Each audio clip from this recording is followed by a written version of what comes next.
विदुर जी भगवान के अति प्रिय भक्त हैं। एक दिन विदुर जी विदुरानी को पता चला कि हस्तिनापुर में भगवान द्वारिकाधीश का आगमन हो रहा है।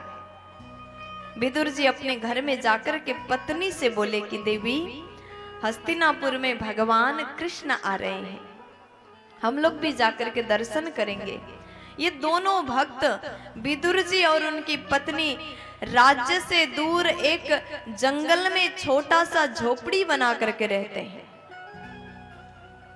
24 घंटे भगवान का नाम जप करते, भगवान को याद करते रहते, भजन करते रहते हैं, बड़े सुखी हैं।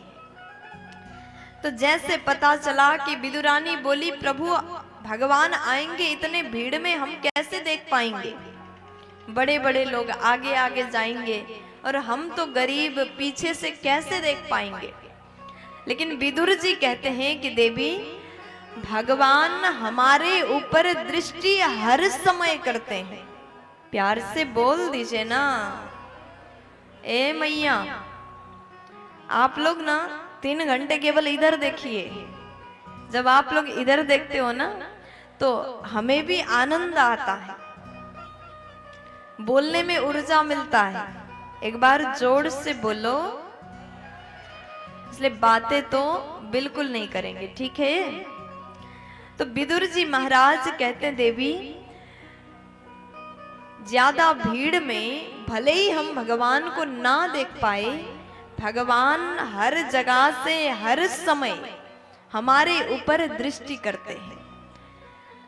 भगवान जिसके ऊपर नजर कर दे तो उसका तो बेड़ा पार हो ही जाएगा, उसको डरने की आवश्यकता नहीं है। अब उसके बाद दोनों गए, भगवान का आगमन हुआ, सुंदर रथ में विराजमान होकर के द्वारिकाधीश हस्तिनापुर में पधारे। सब कोई आगे आगे गए, लोग सुमन बरसा रहे हैं, विदुर जी विदुरानी पीछे से देख रहे हैं। बहुत देर बाद भगवान उनको दिखाई दिए, लेकिन भगवान ने जैसे एक बार विदुर जी को विदुरानी को देखा, वहां से दृष्टि नहीं हटा। क्योंकि बहुत ज्यादा भीड़ में अगर कोई अपना जन आ जाए और एक बार देख लेते ना तो नजर बार बार उन्हीं के ऊपर जाता है। भगवान ने भी संपूर्ण भक्तों को देखा, जैसे विदुर जी विदुरानी दिखे, भीड़ के बीच में दिखे, फिर भगवान का नजर वहां से नहीं हटा। अब उसके बाद में सुखदेव जी बोले, भगवान विदुर जी को विदुरानी को देख रहे हैं। सभा में जैसे प्रभु पहुंचे, दुर्योधन बोला कि कृष्ण तुम क्यों आए हो, आने का कारण क्या है, प्रयोजन क्या है, वो बता दो। लेकिन भगवान बोले, देखो दुर्योधन, ये पांडव को 5 गांव दे दो, बस इसी कारण से मैं आया। ये भी तो अगर तुम मानो तो तुम्हारे भाई ही तो हैं, केवल 5 गांव पांडव को दे दो। लेकिन दुर्योधन बोला कि केशव, युद्ध के बिन 5 गांव तो क्या, सुई के नोक बराबर जमीन भी हम देने वाले नहीं हैं। देखो, जिसका स्वभाव दुष्ट होता है, दुष्ट प्रवृत्ति का व्यक्ति जो होता है ना, वो लड़े बिन कुछ करने वाला नहीं है। जिसके स्वभाव में ही दुष्टता भरा हुआ है, मूर्खता है, उसको चाहे कितना भी आप प्रेम से समझाने की कोशिश करो, उसके मन में लड़ाई ही सुस्ता है, उसके बुद्धि में वही भरा है। अब दुर्योधन बोला, युद्ध के बिन सुई के नोक बराबर भी जमीन नहीं दूंगा। भगवान बोले, अच्छा, अगर तुम लड़ाई चाहते हो, युद्ध चाहते हो, हम भी तैयार हैं। ठीक है, तो अब महाभारत होगा। बस इतनी सी बात के पीछे महाभारत करना पड़ा। भगवान ने कह दिया, अगर नहीं देना है तो महाभारत होगा। भगवान बोले, ठीक है, तो अब हम चल रहे हैं। लेकिन दुर्योधन बोला कि आए हो तो भोजन करके जाओ। भगवान बोले, किस लिए भोजन करूं? दुर्योधन बोला, मेरी माँ ने तुम्हारे लिए 56 भोग बनाया, उसे तो खाकर जाओ। लेकिन भगवान बोले देखो दुर्योधन, मैं तुम्हारे घर में भोजन नहीं करूंगा, मुझे जाने दो। दुर्योधन बोला किसके घर में करोगे? भगवान कहते हैं आज मैं भोजन विदुर जी के घर में करूंगा। सभी के बीच में विदुर जी बैठे थे। उन्होंने जैसे सुना, भरी सभा में भगवान कह रहे हैं कि विदुर के घर में भोजन करूंगा। उस समय विदुर जी का हृदय आनंदित हो गया। विदुर जी विचार करते हैं धन्य है भगवान, कितने करुणा के सागर हैं, इतने बड़े बड़े लोगों के बीच में मेरा मुझ जैसे गरीब का नाम भगवान ले रहे हैं। देखो भगवान तो केवल भक्ति देखते हैं, कभी भी भेदभाव नहीं करते। भगवान को वही प्रिय होते हैं जो अनन्य भक्ति करता है। प्यार से बोल दीजिए ना। विदुर जी महाराज हर्षित हो गए, वहां से तुरंत खड़े हो गए, बाजार में जाते हैं मिष्ठान्न खरीदने के लिए। इधर दुर्योधन बोला उनके घर में क्या खाओगे जिसके घर में स्वयं के लिए अनाज नहीं, तुम्हें क्या खिलाएंगे, गरीब के यहाँ क्या ही खाओगे। भगवान बोले जो भी प्रेम से खिलाएंगे वही खाने के लिए तैयार हो। दुर्योधन बार बार बोला कि मेरे घर में तुम्हारे लिए विशेष करके 56 भोग बनाया, उसे खा के जाओ। भगवान बोले किस कारण से खाऊं? क्योंकि 3 परिस्थिति में कभी भी भोजन नहीं करना चाहिए। पहला, अगर आपको भूख नहीं है तो खाना नहीं चाहिए।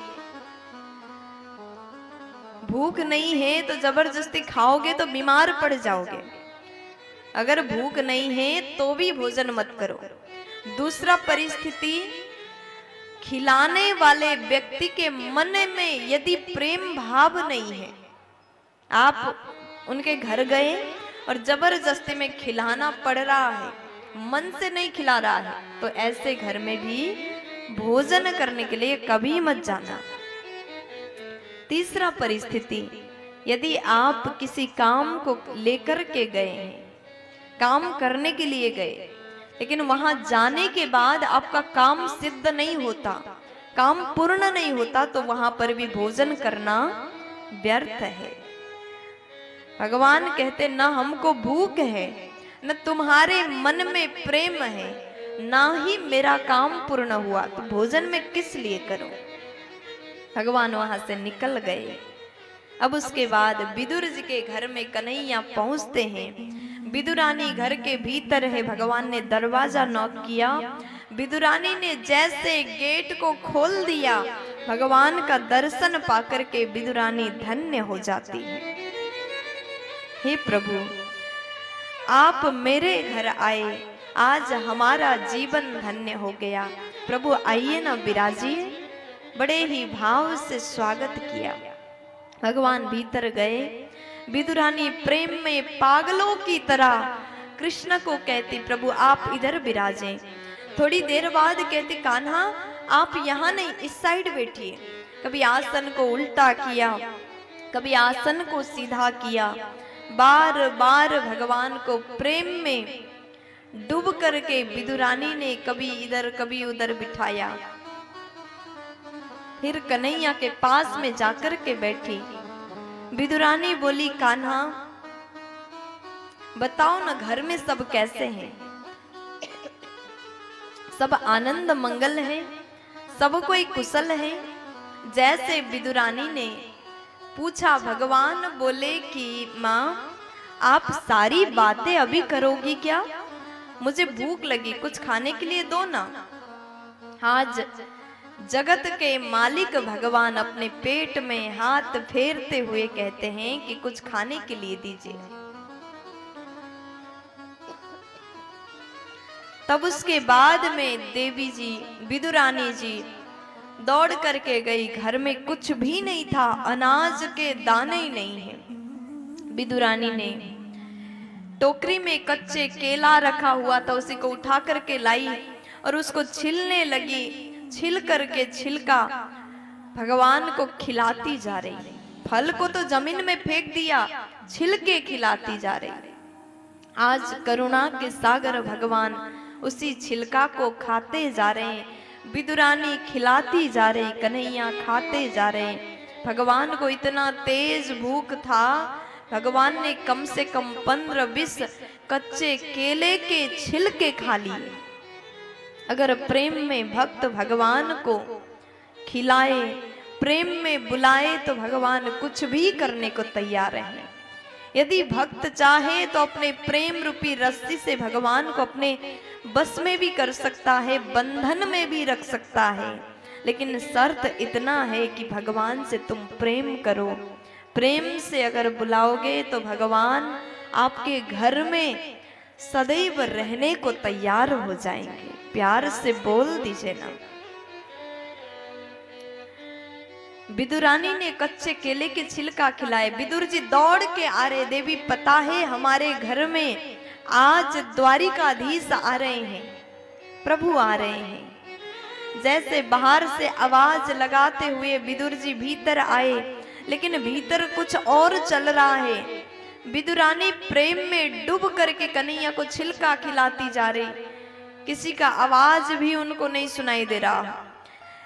कहते हैं कि अगर आप किसी काम में व्यस्त हैं, मन लगा करके कर रहे हैं, तो दुनिया में भले कितना शोर हो, आपको कुछ भी सुनाई देने वाला नहीं है, क्योंकि आप अपने काम में लगन से आप कर रहे हैं।